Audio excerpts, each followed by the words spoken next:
When people switch from Cycles to Octane, the first thing that usually happens is they drag one of their Cycles asset into the scene and it just renders black or gray, or it's just completely broken. And that's usually the moment people think, great, all my assets are useless now. But actually they're not. Cycle assets aren't dead. They just don't translate automatically between render engines. Cycles and Octane use completely different material systems, so when you switch engines, those materials don't carry over correctly. Now, I've built up a pretty large Cycles asset library over the couple of years here, and when I started using Octane more seriously, I ran into this exact problem. I wasn't about to rebuild everything from scratch. So instead, I built a system, a repeatable workflow where I can convert my Cycle assets to Octane while still keeping them usable in Cycles if you ever need them later. And in this video, I'm going to show you exactly how I do it. If you're switching render engines or thinking about switching render engines, this workflow can save you a lot of time.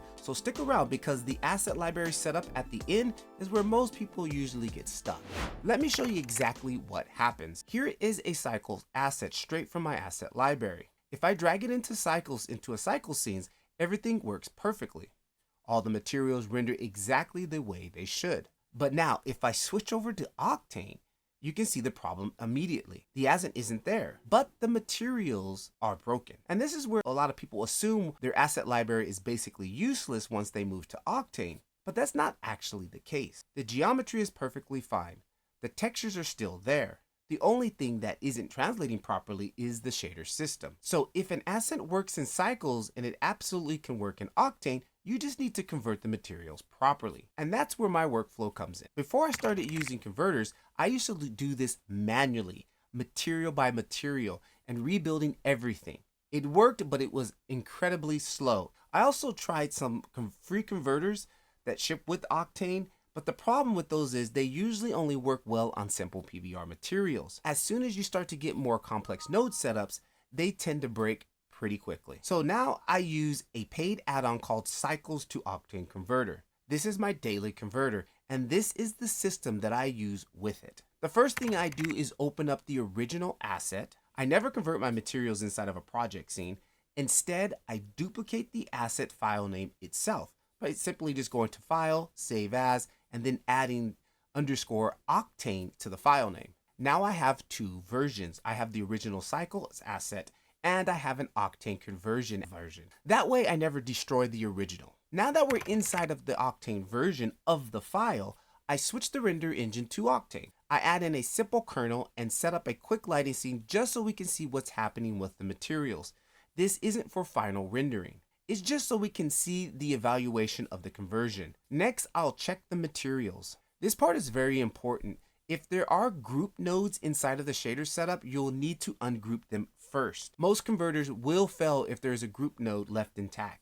So I quickly ungroup everything that needs to be ungrouped before I run the converter. Now I select the object, I open up the Cycles to Octane converter, I run the converter. Once it's finished, you can see the materials are now converted to Octane. It's not always perfect, but it handles majority of the workflow automatically. This alone saves a huge amount of time. After the conversion, I quickly check a few things out. First, I compare the materials between Cycles and Octane. Sometimes the gamma or the color response can look very slightly different because Cycles typically uses filmic and Octane often uses raw. So I just verify that the texture looks correct. Sometimes I'll add in a color correction node so I can easily tweak the albedo if needed. Another important thing is that make sure that the outputs are set correctly so the asset can work in both render engines. This way, if I switch back to Cycles later, the asset still runs correctly. The goal is simple. Convert the asset cleanly one time so you never have to touch it again. If you want a full breakdown of the Cycles to Octane add-on, how it works, what settings to use, and what it can do and what it can't do, I already made a dedicated video about that, links down in the description. Once the asset is converted and working in Octane, the next step is saving it into the asset browser. So I'll mark the object as an asset, then I'll drag it into the correct category in my asset library. But there's one thing that confuses a lot of people here. For Blender to recognize the asset library correctly, the asset needs to live inside of its own folder. If the Blender file is just sitting inside of another directory, Blender may not register it properly. So I make sure that each one of my packs lives inside of its own folder.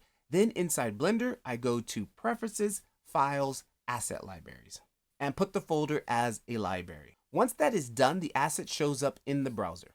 Now I can drag the asset into a brand new scene, switch it to Octane, everything works. If I switch back to Cycles, it still works there too. And that's the entire system. I keep my original Cycles assets intact and I build a separate Octane library along the side of them. So the basic workflow is simple.